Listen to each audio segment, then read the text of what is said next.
Hello everyone, कैसे हैं आप सब। मैं हूं अक्षय कुमार और आप देख रहे हैं सीरेटिव डॉक्टर। तो आज की इस वीडियो में हमारे डिस्कशन का टॉपिक होने जा रहा है ओस्टियोआर्थराइटिस, जो कि अभी के समय में काफ़ी कॉमन एक ऑर्थोपेडिक कंडीशन है।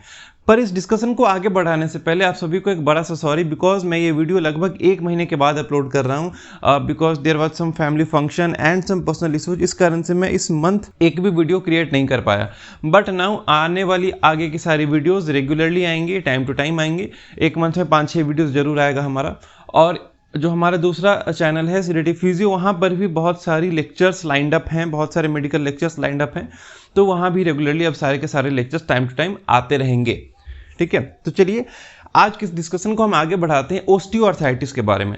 सबसे पहले अभी के समय में जितने भी फॉर्म्स ऑफ अर्थराइटिस हैं, बहुत सारे अलग अलग फॉर्म्स ऑफ अर्थराइटिस हैं। जैसे कि हमारे पास एक रूमेटॉइड अर्थराइटिस है, रूमेटिक अर्थराइटिस है, उसी तरीके का एक हमारा है ओस्टियोआर्थराइटिस। ये अभी बहुत ज़्यादा कॉमन फॉर्म ऑफ अर्थराइटिस है और एक बहुत ही कॉमन ऑर्थोपेडिक कंडीशन है जो कि मिलियंस ऑफ पीपल को अफेक्ट करता है वर्ल्ड वाइड। इस ओस्टियोआर्थराइटिस का 2 और नाम है। इसे हम डिजेनरेटिव ज्वाइंट डिजीज भी कहते हैं या फिर वियर एंड टियर अर्थराइटिस भी कहते हैं। ऐसा क्यों कहते हैं वो समझते हैं। सबसे पहले एक नॉर्मल कंडीशन में बात करें तो जो भी हमारा ज्वाइंट होता है, 2 हड्डी आपस में जुड़ता है, जो हड्डी के जोड़ होते हैं, वहां पर 2 हड्डी के बीच में एक कार्टिलेज का लेयर होता है। वो लेयर क्या करता है, दोनों हड्डी को आपस में टच होने से बचाता है।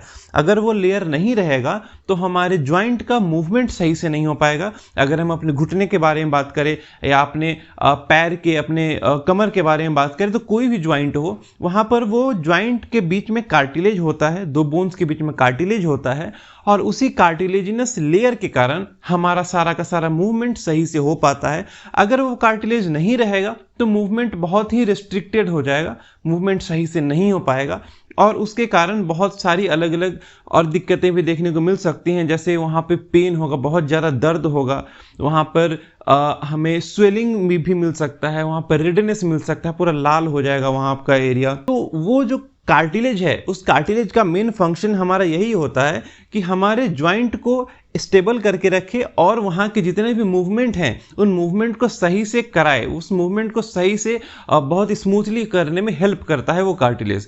इस ओस्टियोआर्थराइटिस में क्या होता है कि वो जो कार्टिलेज है 2 हड्डी के बीच में, जो ज्वाइंट पर जो कार्टिलेज है जो कि दोनों हड्डी को आपस में टच होने से बचाता है, उस कार्टिलेज में डिजेनरेशन होने लगता है। इसी कारण से इसे हम डिजेनरेटिव ज्वाइंट डिजीज भी कहते हैं। ठीक है, जैसे ही वो कार्टिलेज डिजेनरेट होना शुरू होगा, जैसे ही वो कार्टिलेज डैमेज होना शुरू होगा, तो बहुत सारी सिम्टम्स, बहुत सारी अलग अलग दिक्कतें हमें देखने को मिलेंगी पेशेंट के बॉडी में। ये जो ओस्टियोआर्थराइटिस है, ये जनरली बड़े बड़े ज्वाइंट्स जैसे कि हमारे नी, हमारे हिप में, हमारे हाथों में, इन सभी जगहों पर ये देखने को मिलता है सामान्यतः। अब बात करते हैं कि ये ओस्टियोआर्थराइटिस क्यों होगा, कारण क्या है ओस्टियोआर्थराइटिस के होने का। तो सबसे पहला जो कारण है वो एज बहुत बड़ा फैक्टर है ओस्टियोआर्थराइटिस के लिए। जनरली ओल्डर एज में जाने के बाद, ओवर यूज के कारण ओल्डर एज में जाने के बाद वो जो कार्टिलेज होता है ज्वाइंट के बीच का, वो धीरे धीरे घिसना शुरू हो जाता है और उस कारण से ये ओस्टियोआर्थराइटिस हमें दिख सकता है। इसके बाद ये मेल और फीमेल में कंपैरिजन करेगा तो ये फीमेल्स में ज़्यादा कॉमन पाया जाता है osteoarthritis as compare to male. तीसरा कारण ओबेसिटी यानी कि ओवरवेट। अगर कोई आदमी ओवरवेट है, उसका वेट बहुत ज़्यादा है, तो उस कंडीशन में क्या होगा कि उसके घुटनों पर बहुत ज़्यादा जोर पड़ेगा, बहुत ज़्यादा प्रेशर पड़ेगा। क्यों? क्योंकि हमारे जो नी ज्वाइंट होता है वो हमारे पूरे के पूरे बॉडी वेट को संभालता है। अब अगर बॉडी का वेट बहुत ज़्यादा हो गया है तो उस नी ज्वाइंट पर प्रेशर बहुत ज़्यादा पड़ेगा और उस प्रेशर के कारण ज्वाइंट के बीच का जो कार्टिलेज है वो घिस सकता है, वो डैमेज हो सकता है और उसी डैमेज होने के कारण और अलग अलग सिम्टम्स दिखेंगे जो कि हमारा ओस्टियोआर्थराइटिस है। इसके बाद जो अगला कारण है वो हमारा ज्वाइंट इंजरी हो सकता है। अगर हमारे ज्वाइंट पे किसी तरह का इंजरी हो जाए तो उस कारण से भी ओस्टियोआर्थराइटिस दिख सकता है। या फिर ज्वाइंट के आसपास अगर कोई फ्रैक्चर हो जाए तो उस फ्रैक्चर का कॉम्प्लिकेशन, उस फ्रैक्चर के बाद हमें ओस्टियोआर्थराइटिस भी देखने को मिल सकता है।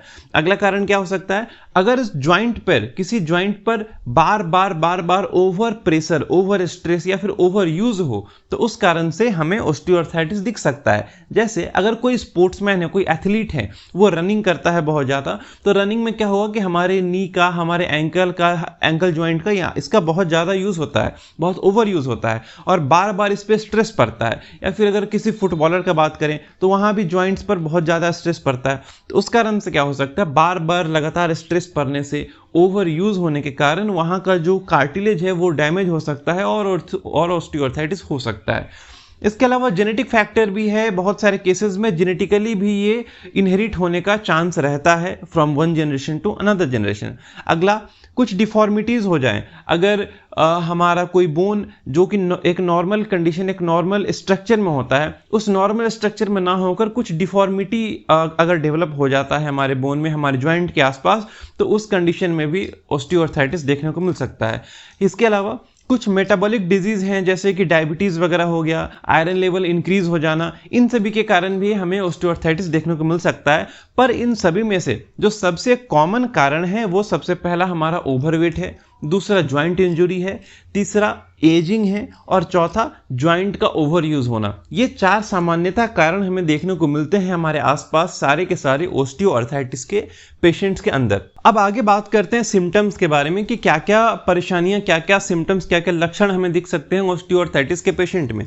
तो ऑस्टियोआर्थराइटिस के पेशेंट में हमें सबसे पहले ज्वाइंट पेन देखने को मिलता है, पेशेंट का ज्वाइंट बहुत ज़्यादा स्टिफ हो जाता है, पेशेंट का मूवमेंट रिस्ट्रिक्टेड हो जाता है, पेशेंट सही से मूवमेंट नहीं कर पाता है, पेशेंट के ज्वाइंट पर स्वेलिंग हो जाता है, वहाँ पे इन्फ्लामेशन यानी कि वहाँ पर रेडनेस हो सकता है पेशेंट के ज्वाइंट पे, पेशेंट के ज्वाइंट में कुछ डिफॉर्मिटीज़ भी आ सकता है ड्यू टू ऑस्टियोआर्थराइटिस। तो ये सब कुछ कॉमन सिम्टम्स हैं ऑस्टियोआर्थराइटिस के। इसके बाद अगर डायग्नोसिस के बारे में बात करें कि हम कैसे पता करते हैं ऑस्टियोआर्थराइटिस को, तो सबसे पहला हम फिजिकल एग्जामिनेशन करते हैं। फिजिकल एग्जामिनेशन के बाद हम रेडियोलॉजिकल एग्जामिनेशन की तरफ अप्रोच करते हैं, जिसमें सबसे इंपॉर्टेंट हमारा एक्सरे।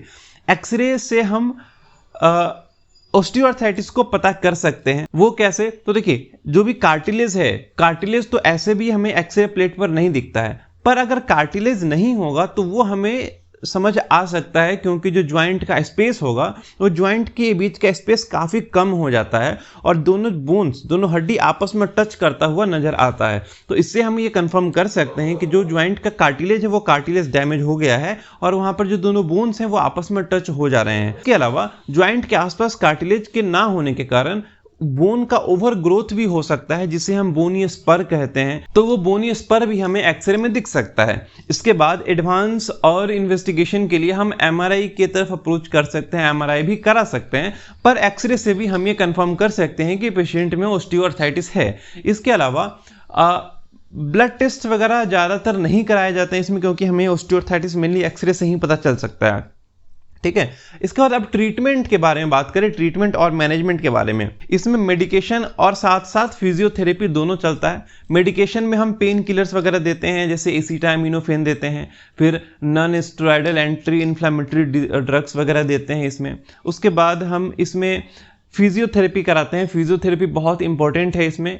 एक्चुअली फिजियोथेरेपी से हम पेन को भी कंट्रोल कर सकते हैं इसमें, अगर पेन किलर ना दे पेशेंट को और फिजियोथेरेपी कराएं तो फिजियोथेरेपी से हमारा पेन भी कंट्रोल होता है। उसमें हम अलग अलग मशीन्स का यूज़ करते हैं, मैनुअल थेरेपीज़ का यूज़ करते हैं। इसके अलावा सर्जिकल प्रोसीजर भी है, इसमें हम ज्वाइंट में इंजेक्शन देते हैं, जो इंट्रा आर्टिकुलर इंजेक्शन बोला जाता है उसे, वो ज्वाइंट इंजेक्शन देते हैं, कॉर्टिसोन का इंजेक्शन देते हैं। उसके बाद सर्जिकली हम ज्वाइंट को रिप्लेस करते हैं, जैसे टोटल ज्वाइंट रिप्लेसमेंट जिसे हम कहते हैं। अगर हम नी का बात करें तो टोटल नी रिप्लेसमेंट होता है, हिप का बात करें तो टोटल हिप रिप्लेसमेंट होता है। तो इस तरह का कुछ सर्जिकल प्रोसीजर भी है जिससे कि हम ऑस्टियोआर्थराइटिस से निजात पा सकते हैं। But in osteoarthritis physiotherapy plays a important role. Physiotherapy से हम बहुत हद तक ऑस्टियोआर्थराइटिस को मैनेज कर सकते हैं। ठीक है, तो this was the discussion about osteoarthritis की ऑस्टियोआर्थराइटिस है क्या, ये क्या होता है, कैसे होता है और इसे हम कैसे मैनेज कर सकते हैं। अगर आपको इसमें किसी भी तरह का कोई परेशानी है, कुछ भी डाउट है, तो आप बेशक पूछिएगा कमेंट सेक्शन में या फिर हमारे इंस्टाग्राम पे डीएम कर लीजिएगा। और अगर वीडियो कुछ इन्फॉर्मेटिव लगता है, अगर वीडियो आपको सही लगता है, तो please subscribe to our channel. मिलते हैं अगले वीडियो में एक नए टॉपिक के साथ, तब तक be happy and be safe.